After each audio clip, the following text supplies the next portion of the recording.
Hi everyone, so today is a makeup video and it's a bit of a belated go over through the makeup that I have used in the last 12 months, meaning in 2021. I usually do a video like that just to remind myself of how much I'm using per year and to remind myself not to be overbuying because I can't possibly use up all the things that I buy. Just to sort of give myself an idea of what is reasonable for me to purchase over about a year. In terms of base, I ran through two different base products, a pore minimizing base and also an illuminating base. The illuminating primer is from Juice Beauty, and the pore refining one is from Clarins. These two are both excellent. I've repurchased this one. I'm currently trying an e.l.f. Pore refining primer to try it out and see if I like it just the same or better than Clarins, and so far it's been going well. So two primers were finished up in 2021. Out of curiosity, I'll also keep a tally just over here so that we can keep track of things as we go. Next, we have two foundation kind of products. First one is by Terry Sheer Expert Perfecting Fluid Foundation. Pretty lightweight foundation, very comfortable to wear. I really did enjoy it. And the second one is Silk Foundation Elixir by Physicians Formula Organic Wear line. So those two are both gone. I won't be repurchasing either. By Terry was a really, really good product. And Silk Foundation Elixir from Physicians Formula was just okay for me. I finished two concealers in 2021. One of them was Tarte Creaseless Concealer. Right now it's sold in a different packaging, but this guy I really, really enjoyed and I would repurchase for sure. And the second one is RMS on Cover Up. That concealer was pretty good, but I wouldn't be repurchasing it. I think it's not multitasking enough for me.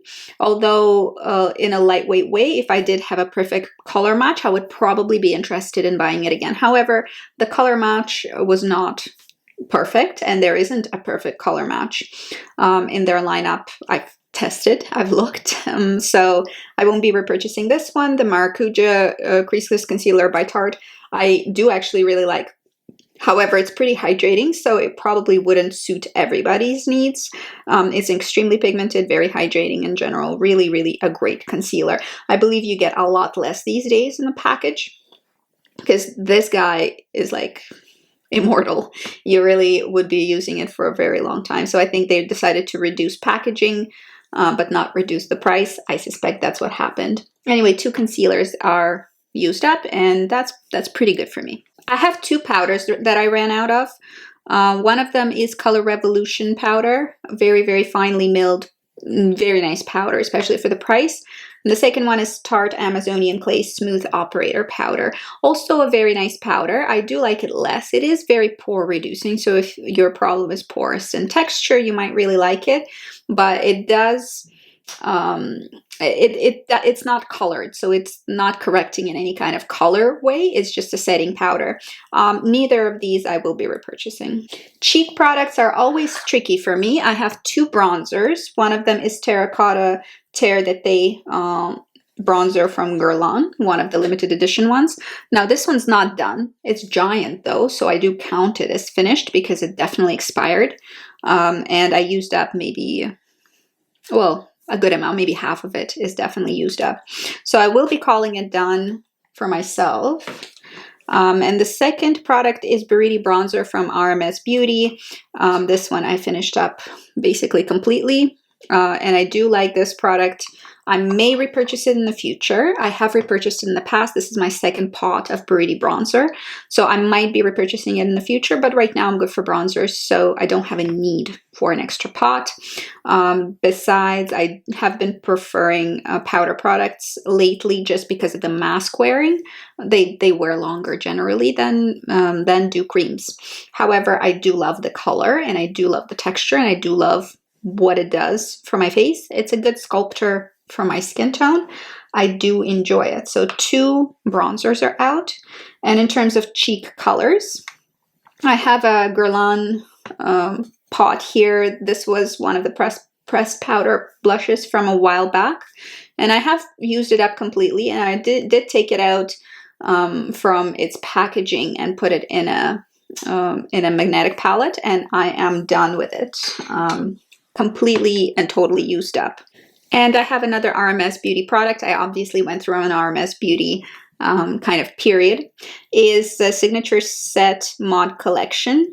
And this is a makeup palette. Most of it is done, but I have already replaced it with the identical palette, but fresh and new, because this one probably expired. I used up the majority of the product, and I did like the product a lot. And it's obviously a repurchase because I've already repurchased it. Let's move on to eyebrows. I do have 3 eyebrow products that I've gotten through this year. One is Ultra Precise Brow Pencil from e.l.f. I would repurchase this, although there's a very tiny amount of product in there, but I did like the quality of it. A Lee Swatier Brow Pencil. It's a powdered slash fibrous kind of pencil, which I found to be quite interesting. I did use it up completely. I would potentially repurchase it if it was on sale, but I probably wouldn't buy it full price. And also Marcel Eyebrow Pen. Now this guy dried up so quick that I wasn't really able to get a ton of use out of it, so obviously I wouldn't recommend it and wouldn't repurchase it for that very reason.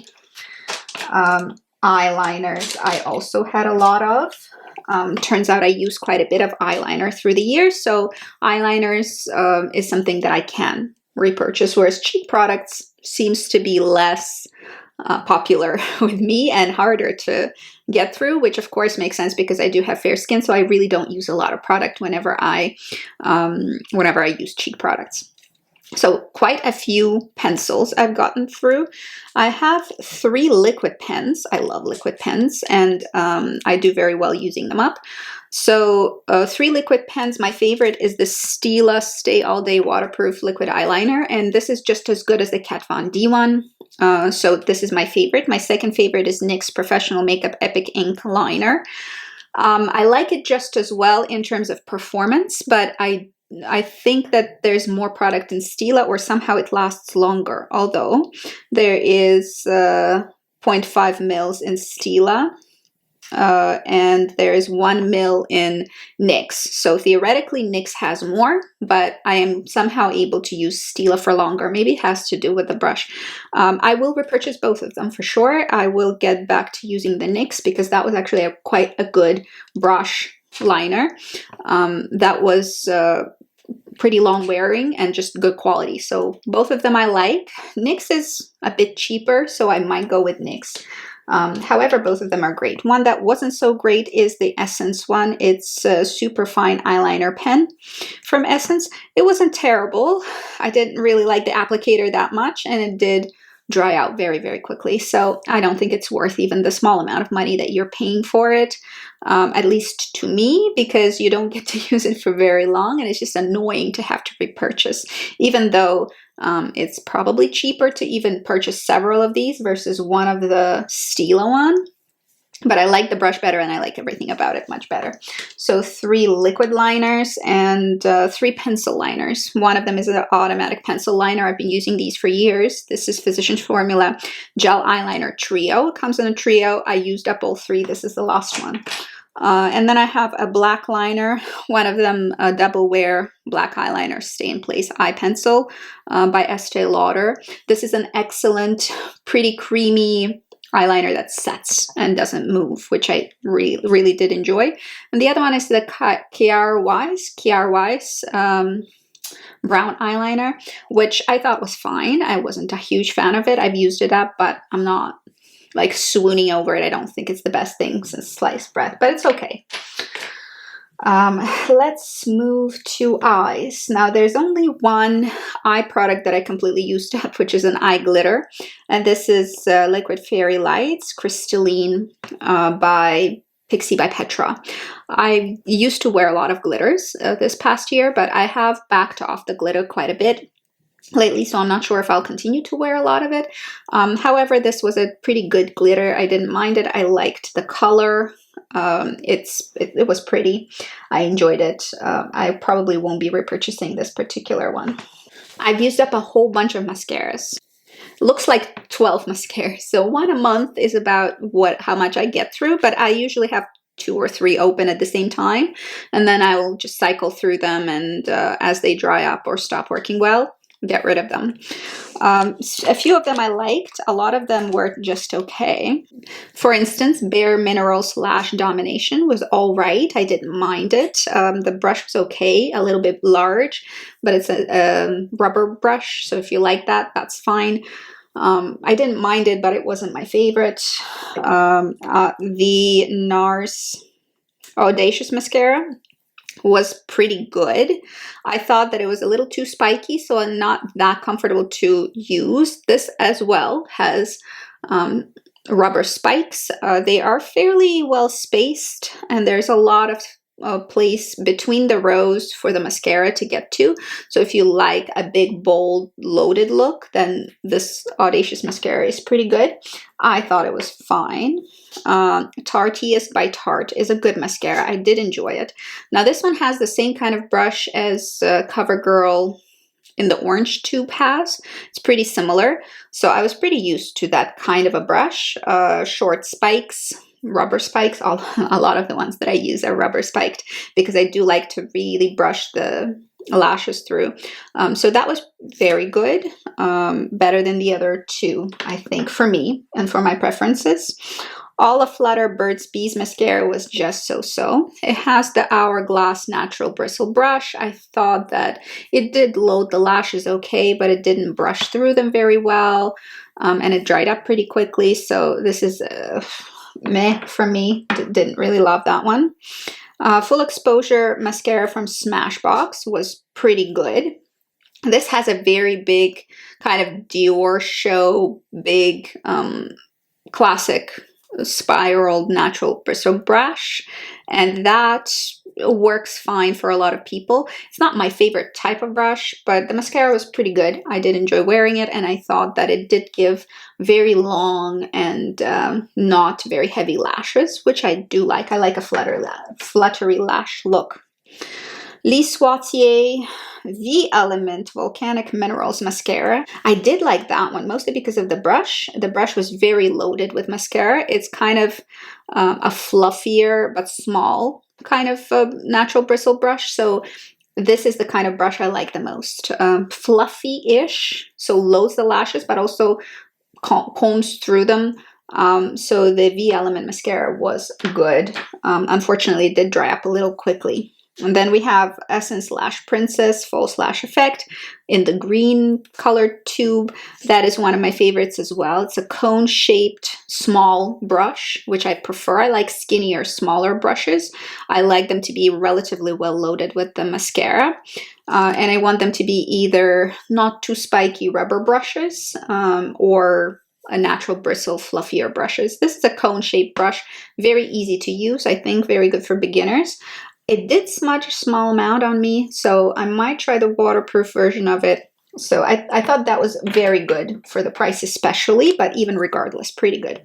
My favorite is the Guerlain Cils d'Enfer mascara. This one has my favorite kind of brush, one of like the two types of brushes that I prefer the most. And this is a relatively flexible rubber bristle brush with small, short, stubby bristles that definitely grasp the lashes but don't poke the eye. And it's a pretty thin, relatively thin barrel of the mascara. So really lovely. I do enjoy it a lot, and I would love to continue buying this mascara. And I will in the future, but I have a lot of little mascaras to get through. We have Better Than Sex mascara from Too Faced. Everybody goes gaga over it. I think it's okay, mostly because I don't really love the Hourglass brush, although I think the mascara is good and it wears well and it loads the lashes pretty well as well. But it's just not my preferred shape. So if you like the figure 8 shape or hourglass shaped brush, I think you will like this kind of a mascara because it's actually pretty good mascara. For me, I like more precision. I like the tip of the mascara wand to be able to like get into the little crevices around the edges of the eye. So not my favorite, but very good mascara nevertheless. I recognize it, it's just not my preference. Art Deco All-in-One Mascara. is a small bristle brush, as I like. So a small, relatively fluffy bristles. I rate it as like a 7.5 to an 8 out of 10, which I do enjoy, and I think the brush is everything in this particular mascara. We have Well People Mascara Expressionist Mascara. This one has a very small barrel, which I like. And it's tapered at both ends. It has bristles that are a little bit pokey in the middle, so I wasn't a big fan of that. But it does have the tapered tip to which you can really maneuver and get the small lashes. Now, this is going to give you pretty natural lashes. If you're a fan of that, then this mascara might be for you. If you like a loaded, big lash look, then you might not like it. Finally, Clinique Chubby Lash Fattening Mascara is another pretty good one. I think the barrel of the brush is a little bit too big for me, but it does have lots and lots of tiny little bristles, which gives you a very combed through look. So if you like that, then Chubby Lash is pretty good. It does load the eyelashes pretty well. Let's see. The only thing that we have left is lip products. I have 2 lip pencils. This Milani Au Naturel color, which is a very, very good match for my lips for like a natural lip color. So I did enjoy it. The number is 04. I might repurchase in the future if it's on sale. And the second one is Matte Cream Lip Crayon from By Beauty in the color Glacé. I consistently buy this color. This is the color I wear pretty frequently, that and Almond. So I did enjoy it. I did think that it was a good purchase, and I have repurchased it already in the past. Some lipstick type items that I have. There are several liquid lipsticks and some lip balms. That's basically what I've been wearing this past year. Now, in terms of lip balms, I have 3 different lip balms. One of them is Spa Ritual Body Care Moisture Balm Citrus Cardamom. I loved the scent of it, and I wore it, I put it in the car, and I just used it on my cuticles, on my hands, on my lips, wherever I felt like I needed a little bit of moisturization. It was a very fat, big sized product, and I did like it. I would repurchase it, but I do think that Spa Ritual products are a little bit too expensive for what they are, but I would be happy to use it again. And also Clinique Pep Start Colorless lip balm, and one that is in the color cherry, so red. Both of these are very good balms. I liked them. I didn't love them so much that I would like run out and repurchase, but I enjoyed them. And then 5 liquid lipsticks in relatively small size. I have a few of the Physicians Formula ones that I finished up in several different colors. A Dose of Rose, Coral Minerals. That was my favorite color. This is probably the best type of color for my coloring. And Vitamin Beat. So 3 of the Physicians Formula Healthy Lip formulas, and 2 of the Bare Minerals liquid lipsticks in Slay and OMG. So a pretty good amount of lip products. Actually, I don't tend to go through lip products a lot, but this year was pretty big on lip products. I usually go through about 10 to 15 mascaras a year, and this is all pretty typical as to what I would be expecting to finish up in the year. So 12 months, this is how much makeup I use up. That means this is about how much makeup I should be allowed to buy, unless I'm trying to reduce my makeup use. So this is about how much I should be buying a year, not more than that. Let me know. Have you done any accounting as to your makeup stash and what you use up and how much you use up a year? Is your pile of used up makeup bigger or smaller than mine? Let me know down below. I'm really curious. Do you normally buy about the same amount of items or more a year than you use up? Let's talk about that. This year is going to be a Project Pan year for me. So interestingly, I do want to do that. I haven't done that for a couple of years, so I will be doing that. And it'll be a Project Polish year as well. So I'll be trying to finish up some of the things that I have that are kind of lingering that I just need to get it together and get done with. I will talk to you guys later. Have a good day. Stay safe and stay well. Take care of yourselves. Bye-bye.